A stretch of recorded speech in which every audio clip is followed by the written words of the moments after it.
आई भैया हम गायक दीपक दिवाकर रउआ सबके बीच एगो बहुत दर्दनाक गीत लेके आइल बनी। जौन गीत के नाम है एगो बजिन दुर्गा माई से का मंगता। ई भजन के माध्यम से सुनी जा।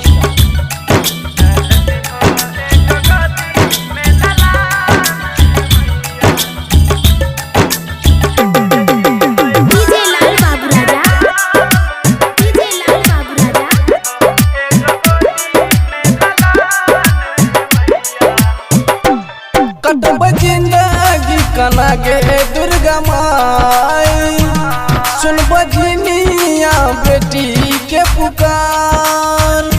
हे मैया कटब जिंदगी कना गे दुर्गा माई सुन बजनिया बेटी के पुकार।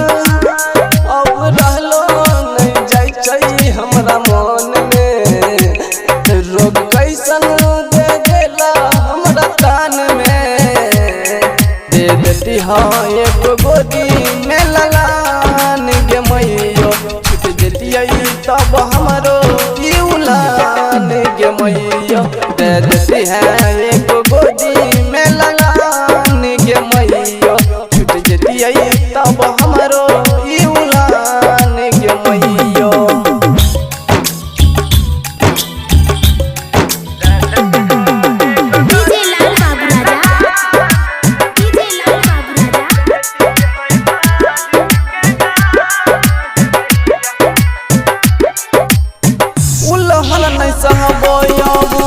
हे दुर्गा माई सुन फरियाद हमर न त दमुआई।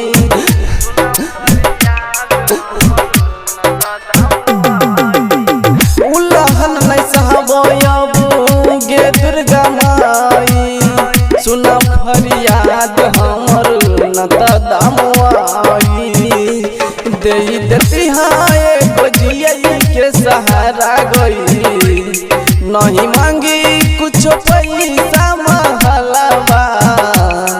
दे देती हाँ एक गोदी में लगान गे मैयो छूट जतियै तब हमरो ई उलान गे मैयो। दे देती है एक गोदी में लगान गे मैयो छूट जतियै तब हमरो ई उलान गे मैयो।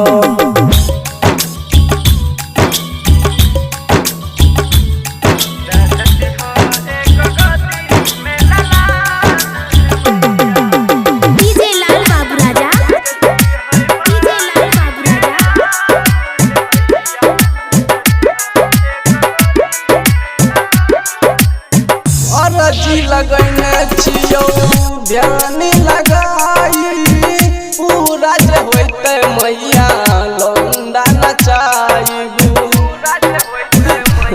हे मैया दुर्गा और जी लगने छियो ध्यान लगाई पूरा जे होते मैया लौंडा नचाईबू। कई मनीषवाई दीपका